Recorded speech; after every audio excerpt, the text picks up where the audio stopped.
Hey guys, NNKH here again. In this video, picking up a 1969 Starcraft Thunderbird, at least that's what he says it is. Got a title, "'Tis the Season for Free Boats." So we're gonna dive in, see what this is all about, and then also toward the end of the video, a little bit of work on the 73 Thunderbird and an update on the blue Plymouth. So a little bit of everything. I will drop some timestamps down below so you can jump around if you'd like. What really got me on this one is the fact that he had a title, and it comes with a trailer, and it has an engine on it, a motor, an outboard, a Mercury 115 horse. You know, looks half decent. He said this did run some years ago. The last registration on it is 2016, so we can only assume it may have ran at that time. So we'll just do a quick spin around tour, make sure she's roadworthy, the trailer that is. Oh yeah, nice thick C-channel, and that tire looks to be holding there. That's good. Nice heavy duty fenders. Yeah, that looks like a Thunderbird logo, right? Coming over, we see the trim cylinder is bent. Ooh, and I'm sure this transom is completely hollow, but let's do the old bounce test. This one's not bent over here. Ooh, it's going down. I want to make sure to tie that up or lock it out. But I'd say that's good enough to go down the road. I don't know, we don't want to lose this engine. Probably throw a couple straps on it. So yeah, let's not look past this. He said the boat was kind of gutted. Ooh, so I don't know what just flew out of there, but it's pretty gutted. Yeah. So I don't know. Oh, look at these gauges. Is the plug-in? Yeah, vintage right there. And this has a plexiglass windshield. Oh, I love that. The 90-degree bend on there. So you guys know, you put new plexiglass on stuff, 5 years later, it's shot. This thing is, how old? 69? Oh, it's however many years that is. This tire is off the bead and has a broken valve stem. So he does have a couple wheels laying over there. Nice spacious Belle rider up here with a storage spot for the anchor. Some plastic nails. Ooh, full concrete or something.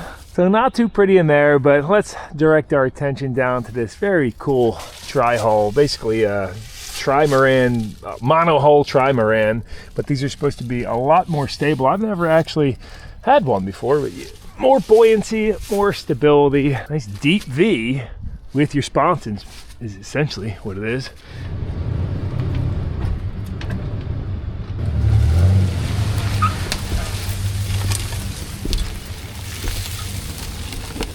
I think I have valve stem in my truck. Just noticed looking at this too. I missed it before, but there's the placard. It is a Thunderbird Cathedral Hull. Yes, that's cool. It's got the serial number on there. Ooh, yeah, I don't want that to blow away going down the road. So I recently unloaded a bunch of junk out of here, but I have my patch kit. Pretty sure, yes. I have a couple valve stems in here. Cool.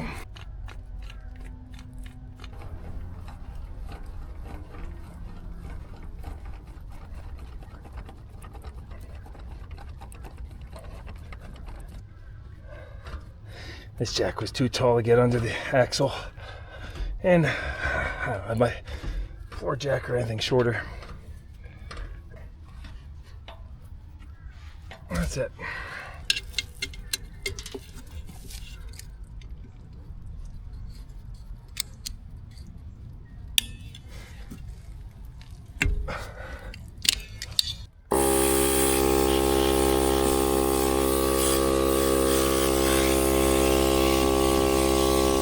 I don't know how well you can see it back there, but it's been sitting so long that the back is completely buckled in. I don't have any ratchet straps with me either. You can see this tire's locked out pretty good in that position. Heat it up with a torch would help. Bearings, you good? He's got this other one sitting over there. It's full of water, but drain it out and put a stem in it.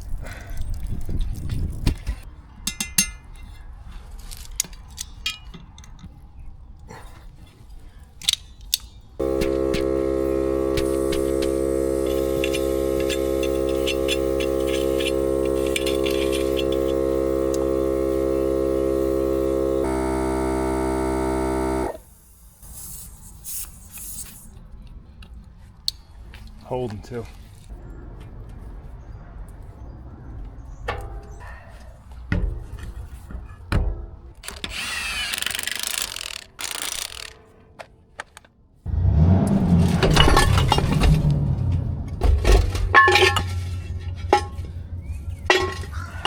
Pump this other side up, check the lugs, and we're good to go.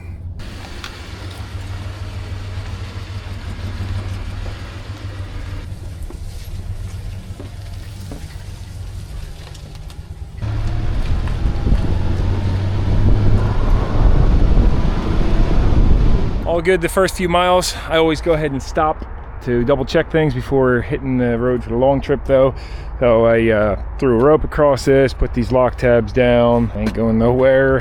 Another rope. Before I left, he had some old new seats basically, like that's kind of moldy looking, but the bottom's plastic and aluminum framing and a bimini top for it too, and some other stuff. So that's nice. And tuck all this down. It doesn't blow away. It's funny, a couple people driving by are staring hard at me and they probably think I'm getting ready to dump this boat here. Parked right next to the dumpster and trash in the woods.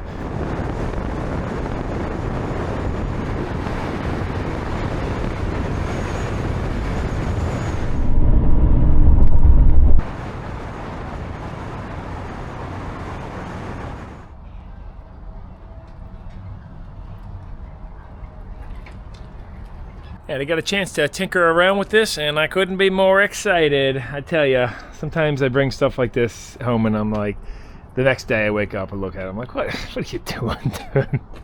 But come on, just pressure washing this alone is gonna be worth the price of admission because that's very therapeutic. Look at this tie job somebody did up here. But I did notice our tongue is splitting apart, but luckily, you know, going down the road, it's not the tongue, but the riser off the tongue. And it's primarily because it's capped. So probably got moisture in there over time. And when it's, I guess if it was open, it could have happened to anyway. But when you cap stuff off like that, it inevitably gets moisture in there and rots out. So the crown jewel that we're going to focus on right now is the Mercury 1150 115 horse.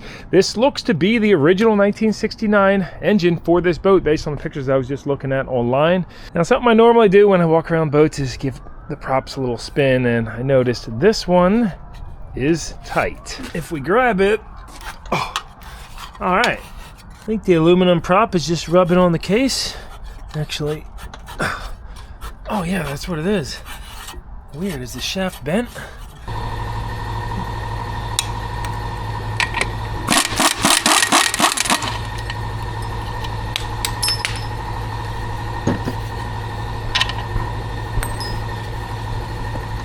Oh yeah, all right.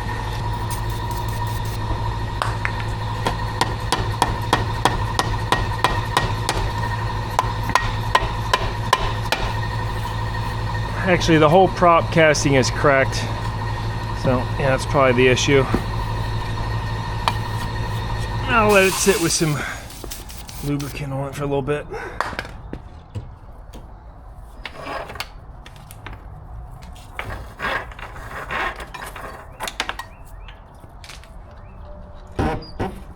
Got the hydrofoil, and there's no power tilt on this.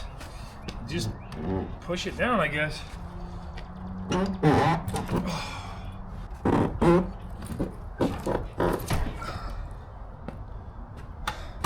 Now there's water dripping out from here. It's not good. I've always heard that if you store them in the upright position and get water that sits down in here, it can actually freeze and crack. Or if the water gets in the gear oil, it can freeze and crack the bottom too. Speaking of, let's see what's on the bottom of this. Got a flat head right there. Round to that a little bit.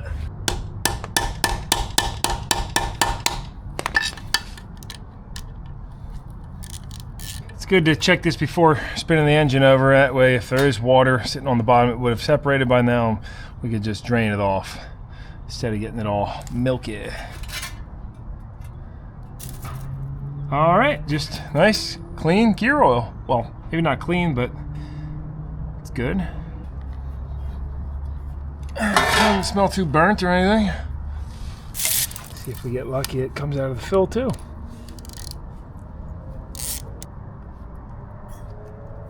No, but before I go topping that off, we'll make sure this engine turns over. Just wanted to make sure there's no water.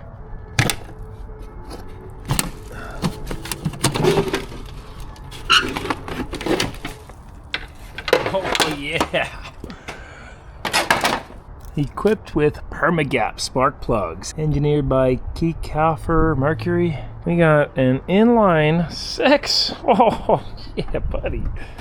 But it smells like mouse urine, and look at that. Somebody made it a home for a little bit. This cover's in good shape. Aluminum. Well, was in good shape. Somebody chewed it up on the backside and took all the nesting material. But at first glance, I don't see any wires chewed up.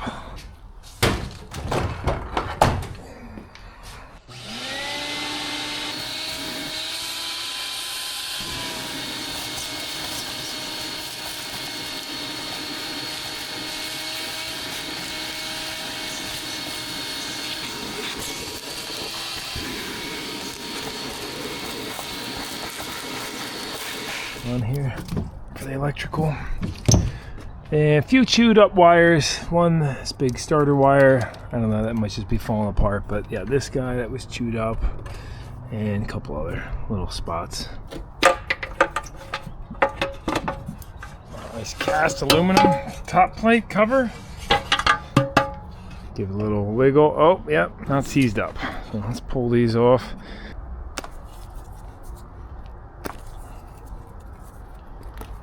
I'm feeling like this is gonna fire right up.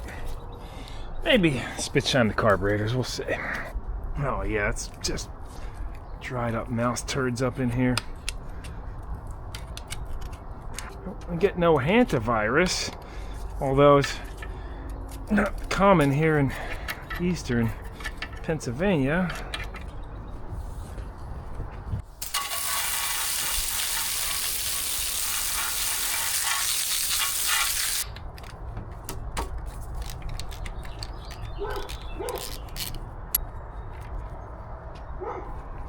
Looking good, nice and oily.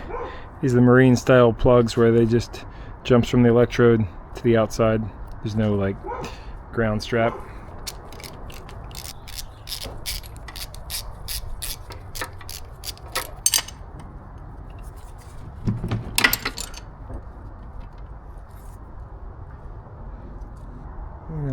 Hit them each up with a little multi-purpose. Notice one of these wires is chewed all the way through the insulation. I love chewing them wires. Alright, let's see if this spins over by hand. Yes. We're actually in gear too. Oh, nope. Never mind, that's the water pump spinning. Probably needs a new water pump impeller too, but you know, be alright. That feels good. Let's hit it with some juice. Here, crank over.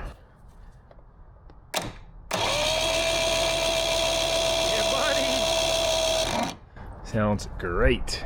I see somebody wrote with pencil the compression numbers from before. 135 across the board, 140 on the bottom. Well, probably number 5 cylinder, and it looks like they didn't get number 6 because there's only 5 numbers there. A little tight squeeze, you know. These look good enough to drop back in.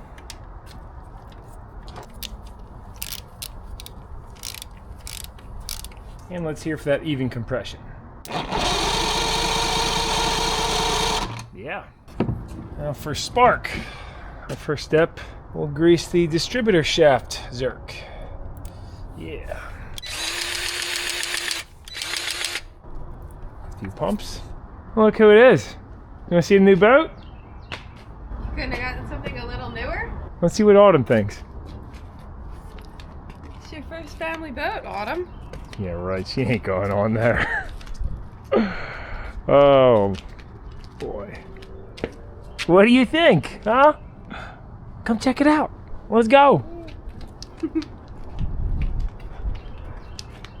Look, this is the mouse poopy engine. You found some turds in there? Yeah, definitely, yeah. It's not one of the nicer boats you've brought up. Well, you know what? All free boats are not created equal. That's just how it goes, you know. But when they pop up, gotta grab them. Well, you wouldn't believe it, but sifting through all the garbage in here, and I just found the key. Original Mercury key. South Jersey Marine Outlet over there in Maple Shade, New Jersey. So maybe if we just drop that in, give her a crank, everything will just fire right up.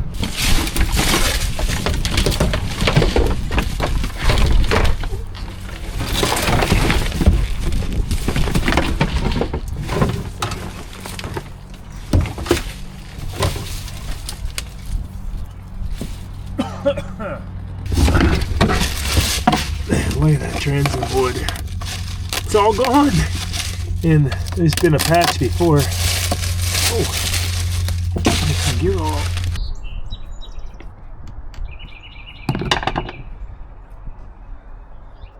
A ladder here? Or not.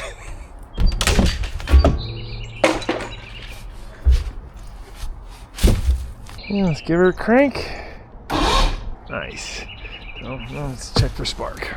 The swim ladder's from the Billows Boat Store in Morristown, New Jersey. Scrap now.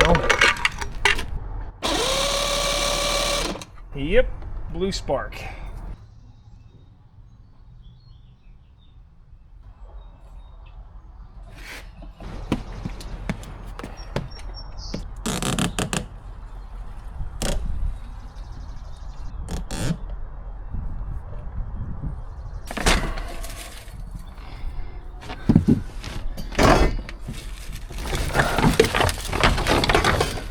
Cool. The cover for it, and a pull string, which that's worth something on eBay. The old school rubber on these muffs, still usable even with some cracking, but missing the hose piece. I should have one up in here in my boat stuff. Yeah, I got a couple actually. Look at that.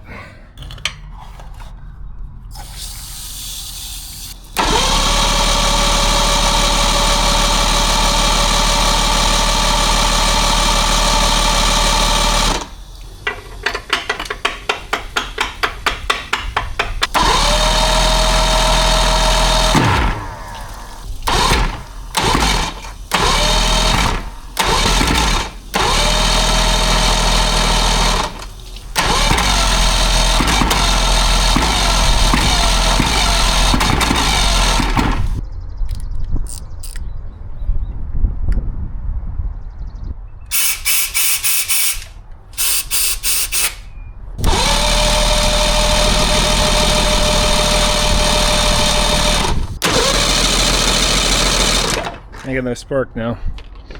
My dirty points.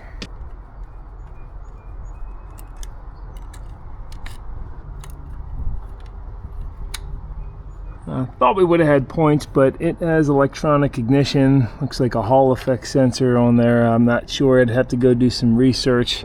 But the cap and rotor points are really corroded, so I'm gonna just try cleaning those off, spray this out, and see if that spark comes back, because it was sparking.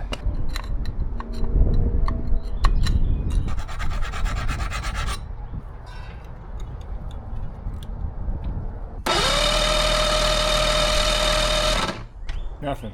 Well, that was interesting. I got my test light hooked up to positive, and I'm just testing for powers and ground on what looks like the ignition box made by Repair Ed. And down here on the white one, I got nothing, but I was just checking to see if I get like a pulse and ground or anything. I didn't do any research, so I'm just here blind, but check it out. If I put it on there, I got spark yet again. I guess I should do a little research and see what we're supposed to have on this white wire. I assume it's positive, because since this is hooked up to positive and we have a filament, that is effectively adding 12 volts there. We'll just add 12 volts to it for now.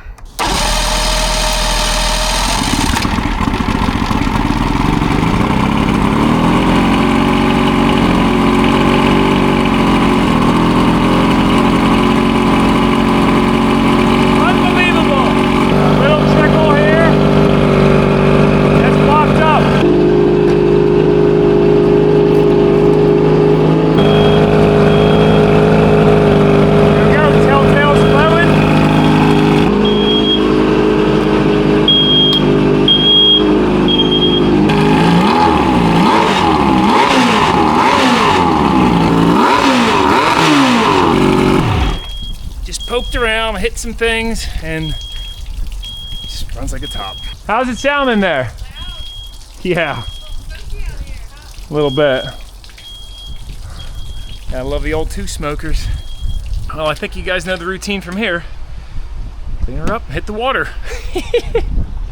Oh, it's not gonna go well, is it? I can't believe how well this lithium iron phosphate, or LiFePO4, I used to call them, held up with the starting. These aren't really rated for that, but it did a lot of cranking there. I probably cut a lot of it out, actually.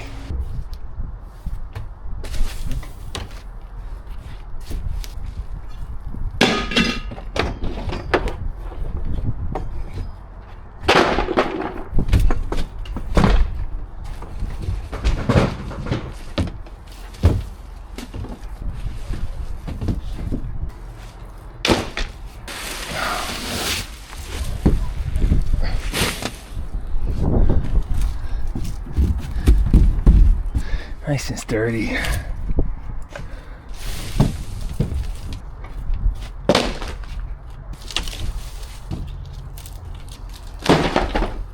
Somebody had a broken distributor belt at one point.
I think we've already brought some value back to this boat. It's unbelievable how, even with the wood rotted, like there's no soft spots up here. You lean on the side of the helm right here, no flex at all. It's this keel, that's like 16 inches, maybe 14 inches tall. And the wood's, you know, it's still there. I don't know, like the structure of this boat is, let's see if it takes on any water. Semen ore, like the aluminum club box. Oh, got some sunblock in here. New Jersey Fish and Wildlife Digest, free issue, 1998. Some hooks. We've even got New Jersey registration from 1991. Albert down there in Burlington, if you're watching.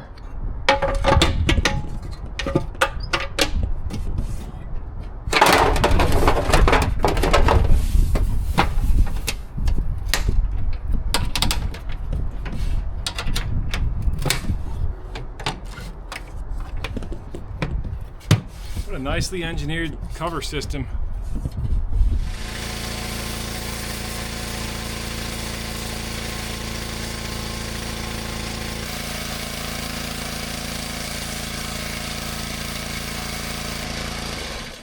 And my pressure washer is not working great.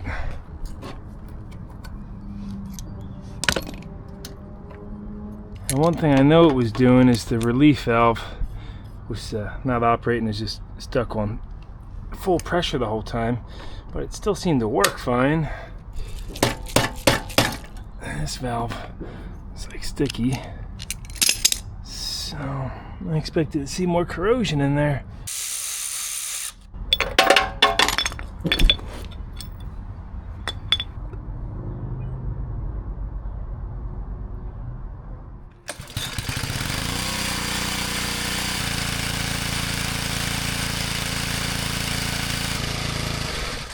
Well, that pressure washer is just not working right, so I do have the wall-mounted giraffe tools. Doesn't make a lot of power, but more than this thing's making right now.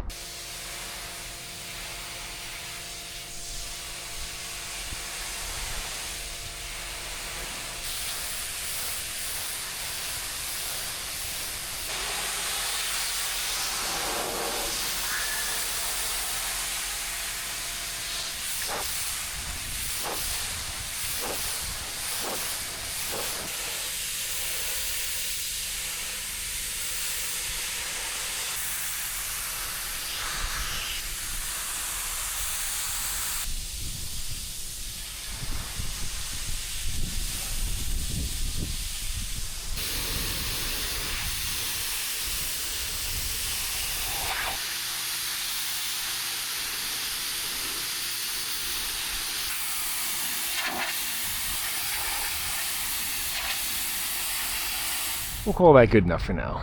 Gotta get some algaecide and a stronger unit to blast this all off.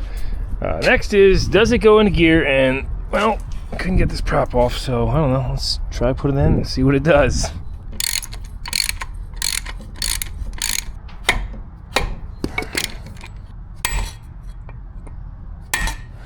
Get it hooked up to a fuel tank now, but I gotta just say, this hose I got it on Amazon less than a year ago, and I just went to pull this end off.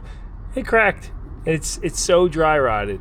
I don't know what they put in this hose, but it is like, the shocking part is this one's been sitting in the boat for who knows how long, and yeah, it's a little hard, but zero dry rot on it. Bend it, kink it. It's some of the new stuff. Complete junk.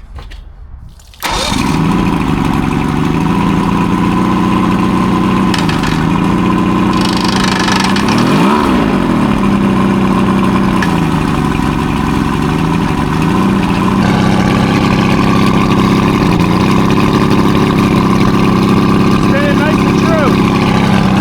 And the pump is pulling fuel from the tank. My kill switch for now. Look at that, self-clearanced. Ooh, that's tough.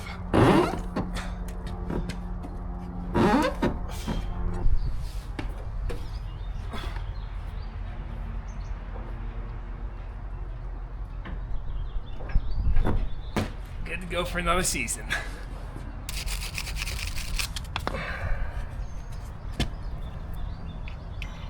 Pump up these wheel bearings. Got the bearing buddies. Out of grease.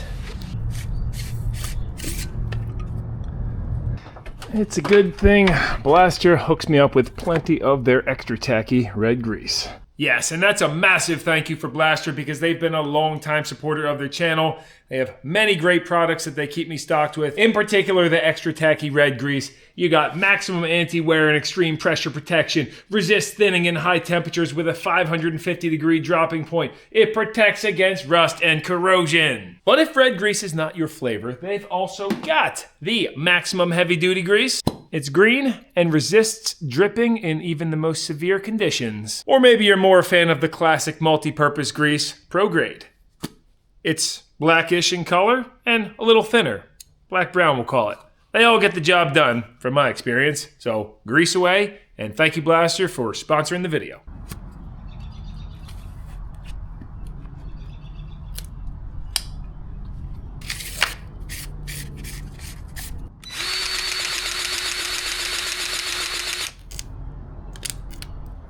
Let's not forget the plug.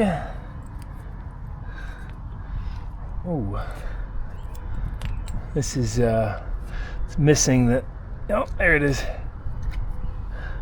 Little collar that goes on the inside is gone. Which, yeah, wow, I can feel how thick that transom is. That's like 2.5, 3 inches thick down on the bottom. But I'm gonna need a bigger plug. Thankfully, we have the caps and plugs drawer. Should have something that'll fit. One of these regular boat plugs. I mean, this is brand new, so that might expand a little better. Yeah, I don't know if I like that. This is a job for the expanding rubber plugs. Like this.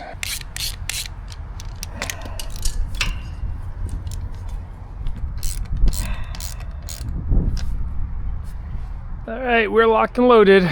Got some basic hand tools, basic boat gear, and I mean basic. Let's get on down to the river. Got an hour of gloomy daylight left, which is good because there'll be less people out there.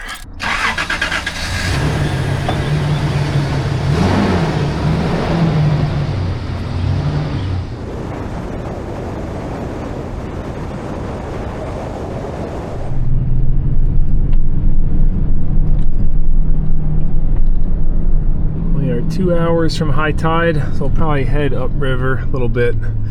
As we break down, you know, tide will be rolling out.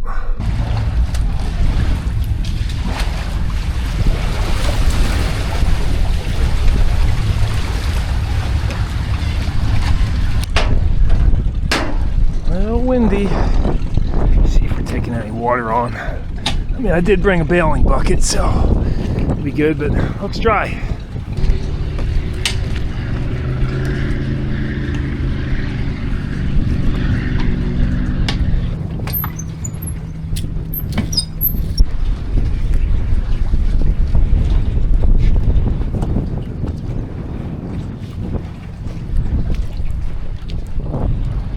Water's freezing.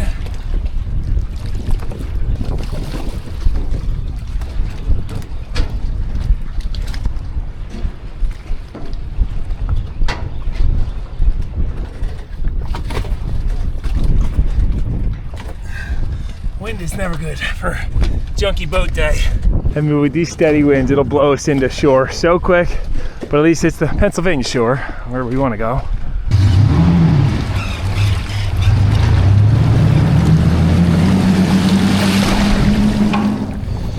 Make sure to put the life vest on.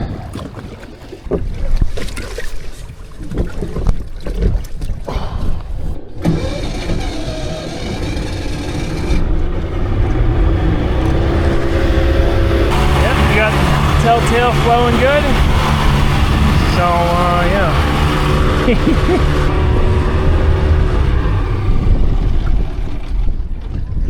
We'll get warmed up a little bit. Definitely gonna need a strong idle to put it in gear off of this dock.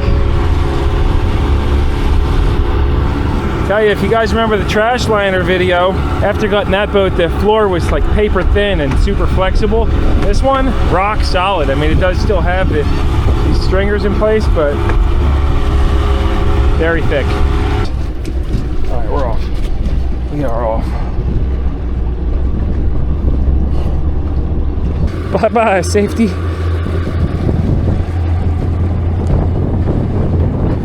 Now, I said we were gonna go upriver because it's almost high tide, but we're gonna go downriver because we have so much wind. And we just stalled. Oh, are we kinked? Yeah, kinked on the field. Okay, great. Easy fix.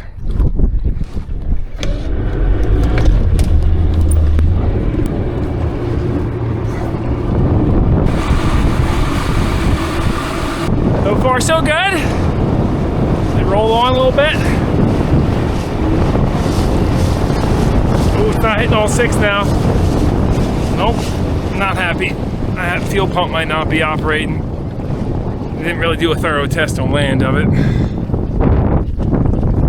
If I squeeze this bulb and it takes a bunch, yep, yeah, look at that. It's, ooh, what's going on?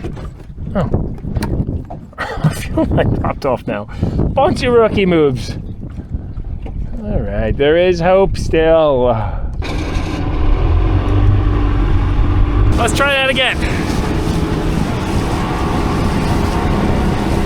That's full throttle right there. So either linkage issue or something's going on.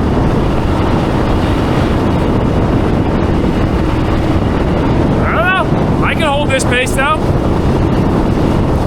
It's, you know, it's not as fast as I expected for a 115. Of course, she's not screaming, so it can do double this. But you see that motor's on there, nice and out. It's not shaking around too much. Slow it down. And stalls.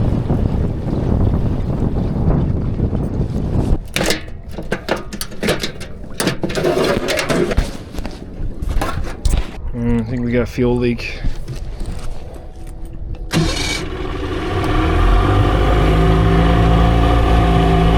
We got lights on our RPM gauge. I want that classic glow there.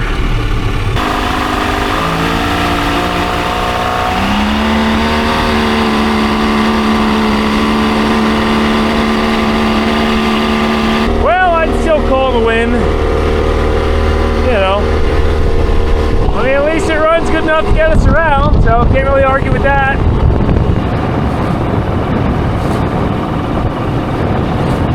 I think the tower power just wants a little more fuel.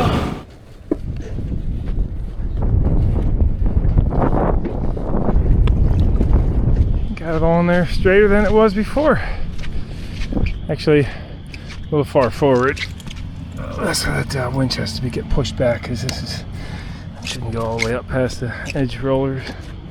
Well, I think with a set of plugs, wires, cap rotor, fuel pump, this engine has tons of life left in it.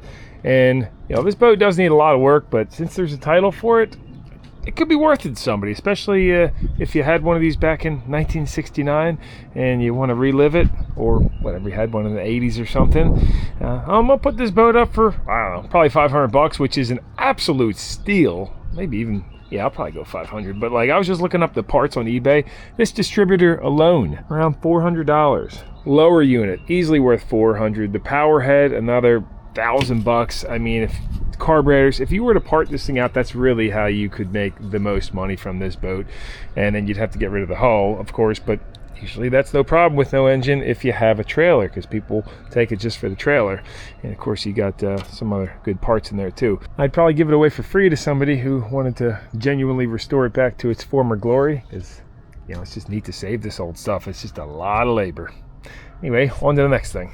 Here's another location where there's a tri-hull boat that's in even worse condition, no engine. But there's this old fiberglass fly bridge, I think they're called, sitting in the woods, and you know, put it up for sale, found a buyer, guy's gonna put it on his camper boat, and it's just a win, you know, getting the old stuff put back to use, get a couple dollars in your pocket, good to go. Oh, well, I don't know. This is really tight being 6'3". But I guess if your legs have somewhere to go, a little better. I mean, super heavy duty though. A little bit of spider cracking in some of the normal stress areas, like that one almost looks like it came off with the hole drilled in it. Oh, it had a cool horn on the front. I think got smashed out. A couple other hits. But overall, good shape. Even has the spots for a snap cover on it.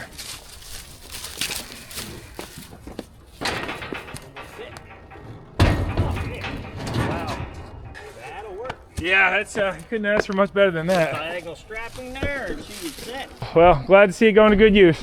Can you cut that vine, please? I'm gonna cut it. Yeah, I've been showing Jen how the vines decimate little trees that are trying to survive, and this is a perfect example of one that's fighting back. You know, it got strangulated, constricted, super tight, and then up top of here, look at that.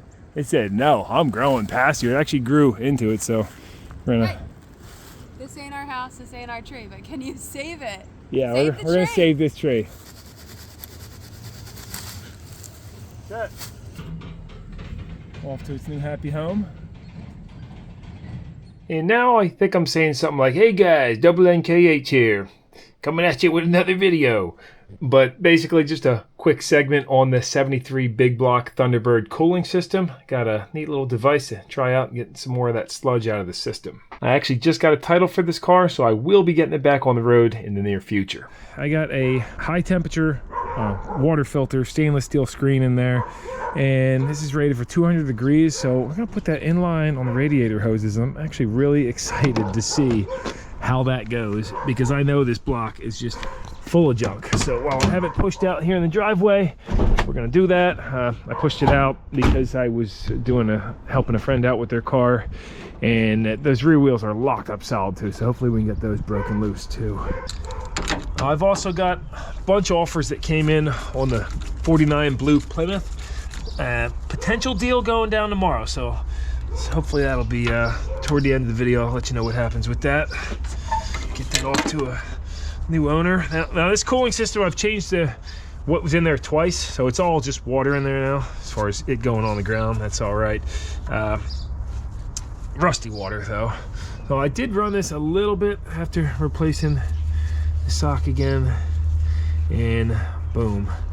Now the sock is great because it pulls out stuff that this stainless filter is going to let go by, but the problem with the sock in this case is it just gets blocked up completely, doesn't allow any flow, and I'm worried about this hose popping. I'm going to be replacing this anyway, so I'll just cut that for now. I'll replace it after I get the system all cleaned out. I think we're going to be able to drop it right here, no problem. And if you're connected into the hose, this has got 1.25" MPT. It should have a couple nipples in here. You get this piece that I cut in half for something else before. I never used it. I actually remember being bummed that I cut it a good nipple, and then that was a waste. But yeah, that's not a waste, because now I have a use for it.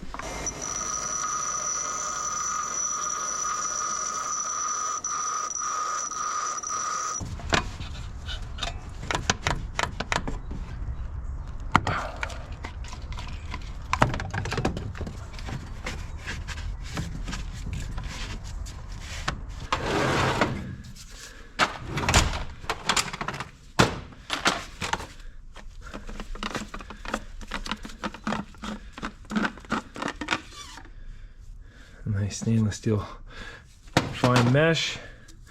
Again, that's gonna let some stuff pass by it, solubles, but the standard for tightening 1/2-inch plastic fittings, finger tight plus 1 to 2 turns, no more. I like that they put that note in there. They must have had a problem with people over tightening these, the plastic on the bottom. Okay, there's finger tight, and then 1. Yeah, that's good.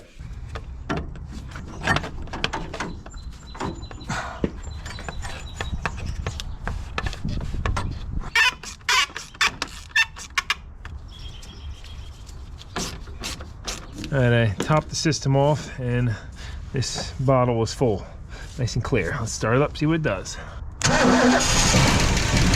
Wow, look at the flow.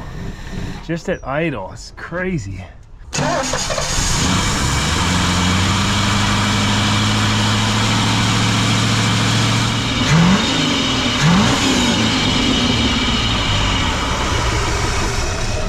Oh, still perfect time. Oh, actually, wow, we're out of fuel. I can't believe I just burned like that much fuel just sitting there idling and revving a few times. Let's see what came out of there. Remember, the point of this is to prevent it from going in the radiator, but I mean, you could always just flush this all on the ground too, is fine as well, especially once you have straight water in the system. By the way, I think the pressure rating on this was 100 psi, if I remember right.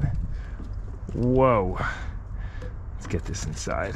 So that's the problem, is if you have a dirty system, even with a massive filter, it just gets clogged up completely. Whether you use this or the sock. I was thinking this would have more surface area than the sock. There's a bunch of crud there. So I'll do that a few more times. I think I'll run the garden hose through it right now though. Yeah, and then we'll put this on once it's a little bit more clean.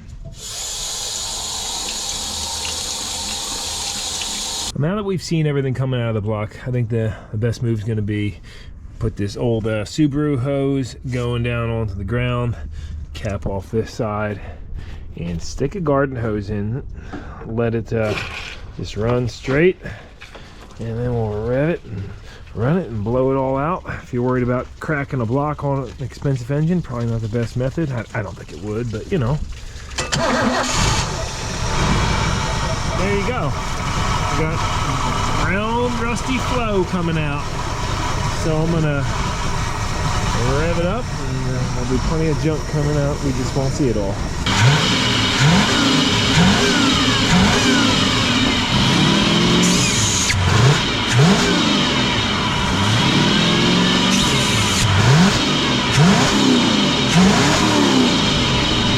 Got that all cleaned out, filled back up. Oh, now, oh, look at that flow at idle. Before it actually stopped flowing because the filter got completely clogged. So yeah, I guess I'll see how clear that stays now. And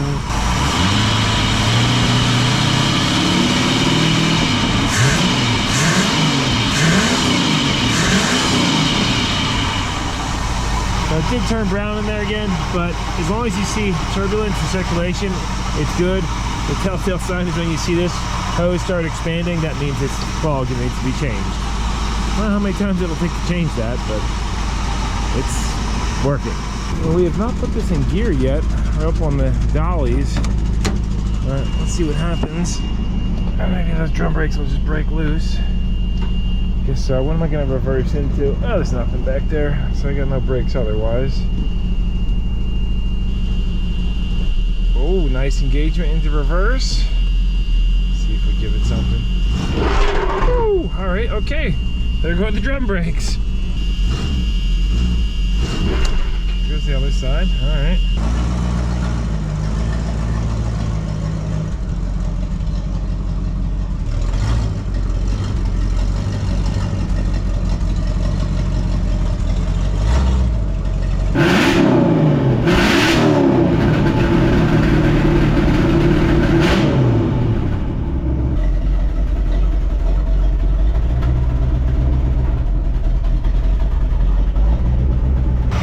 Filter's clogged again. You can tell because when you rev it, it expands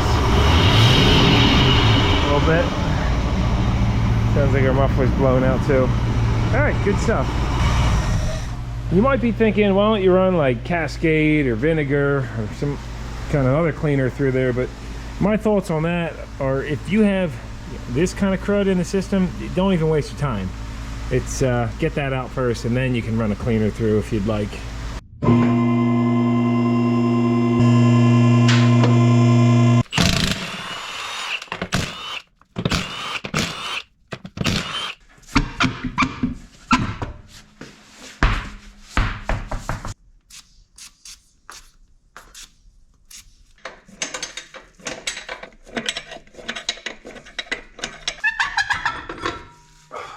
Yeah, looking great.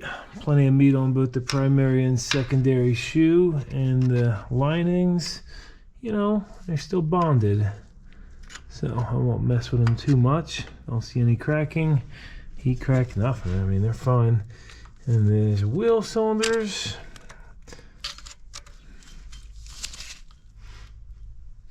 I got some interesting boots that don't easily pull back to see, but they're not leaking.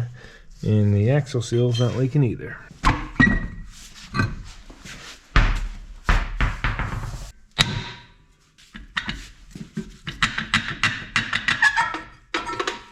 Same deal over on the passenger side. Even the drums are in great usable condition. Little rust patches that can get cleaned up, but not bad at all. I got a quick follow-up on this hot rod Plymouth we did a video on. First of all, thank you guys all so much for tuning in and the valuable feedback you left down below in the comments as far as pricing goes. I even saw some comments saying what these seats came out of, Plymouth Laser. It's amazing you guys could just take one glance and you know. And there's probably 5 comments saying that, so I'm sure that is the case. As far as what this sold for, so emails, I got probably like 35 offers. I'm gonna say 80% of them were $5,000. People were like, I'll come right now, $5 grand.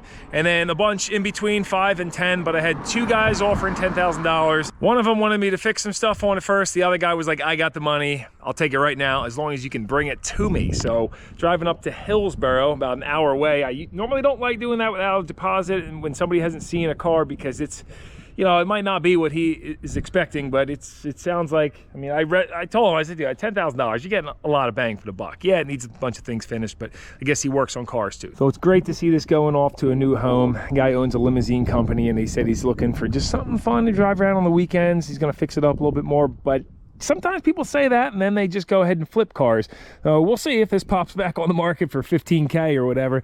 Yeah, it's probably worth more to somebody. I saw people saying it's worth $25,000, $30,000, especially if you work all the kinks out. But $10,000 is real world pricing right now, because that video got, I think, almost 200,000 views. A lot of offers came in, a lot of people wanted the car, but 10K is what they're willing to pay as it sits, and I think that's a fair price. I'll clip in some of the driving shots as I'm coming up here, but get this, the guy that offered Sue $5,000 for this originally, here is his text that he tried calling a few times, she wasn't picking up, and this is what he wrote her. Keep in mind, he checked this car out 2 separate times over an hour each visit. So he goes, hey Sue, I was hoping to talk to you personally about the Plymouth, but I'll say it on here. The work that was done by Jim Hendricks Welding is top-notch. It was a pleasure looking at his work. Now for the rest of the build, John did the... Well, cars are flying by. There was no cars before. John did the best he could do building the car. Unfortunately, he used subpar drivetrain parts. Engine and transmission are junkyard quality with many issues. Overall, the car needs much attention pretty much everywhere. Because of the issues with the car, my best offer now, since I double-checked the car out, even without test driving the car, will be $1,500.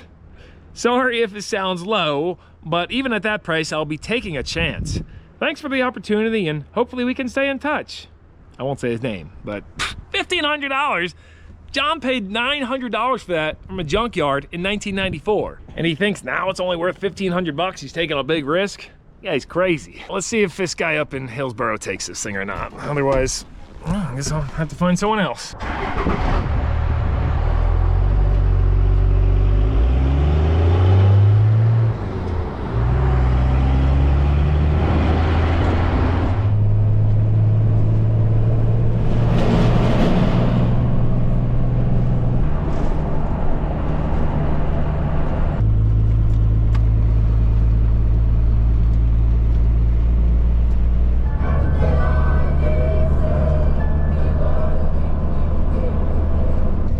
Single lane bridges around here. Oh, it's a tight one.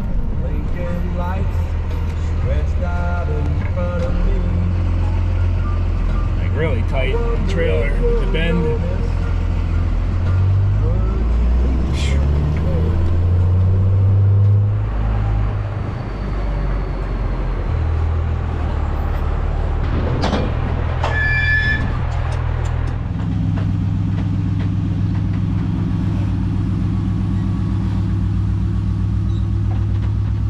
I got the new owner, George, here. It's gonna be your new Sunday cruiser or what? Yeah, my new baby. Yeah. Unfortunately, deal went smooth. George bought the car. Hopefully he can put some money and time into it. And if he decides he doesn't like it, I'm sure he'll have no problem getting that money back out because, yeah, I didn't even post the car. I think if you put it up for 15K, especially this time of year, you probably get somebody interested. Just stop down here at the old Belle Railroad. Cool building, slate roof, and yeah, you gotta stop to sniff the flowers sometimes. That's all the time for me. I like sniffing the flowers and checking out the sights. Oh, darn, I wish I had my light with me. This is opened up, huh? Yeah, spiral staircase. Wow. Building's got cast iron gutters on it going into the ground. I don't know what these are, maybe like old coal chute or something. Hit the header above those. Stonework holding up perfect. Yeah, I got my headlight. Let's take a quick stroll through here. Yo! Anybody here?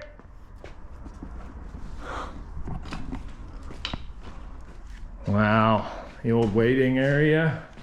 If you guys can get a decent view of that. Enjoy. Sit here, enjoy. Somebody probably stole a lot of the light fixtures out of here, I'd imagine.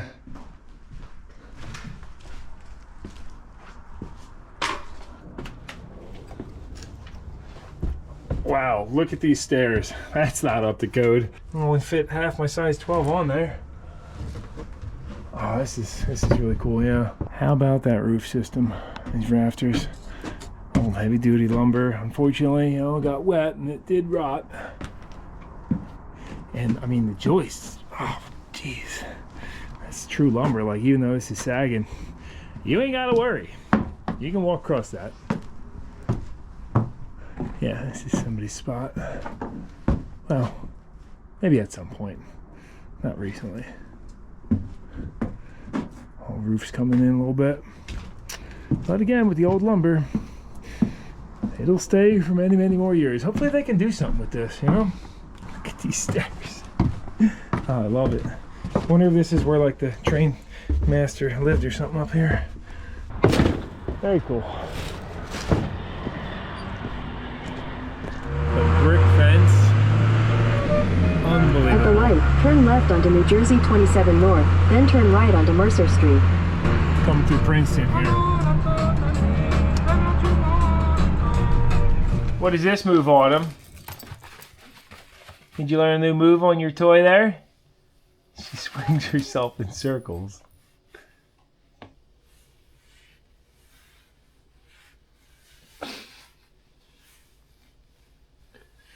There it is.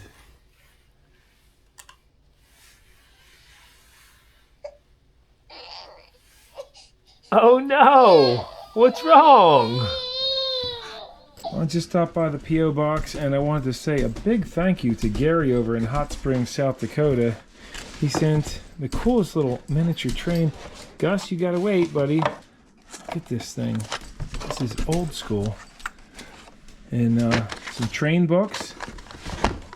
This one here, I can read that to you, Autumn. Look, the Golden Book of Trains. Gus, you're gonna rip it all up. Now you did get something, boy. Look at this. Oh yeah, you gotta chuck it. We'll play with that tomorrow. Even got a cruise license plate. Thanks very much for that, Gary. Very thoughtful of you. As always, I want to thank you guys very much for tuning into the video, especially if you've watched this far. Hope y'all had a happy Easter, and I'll see you in another adventure, random adventure, likely, very soon. NNKH.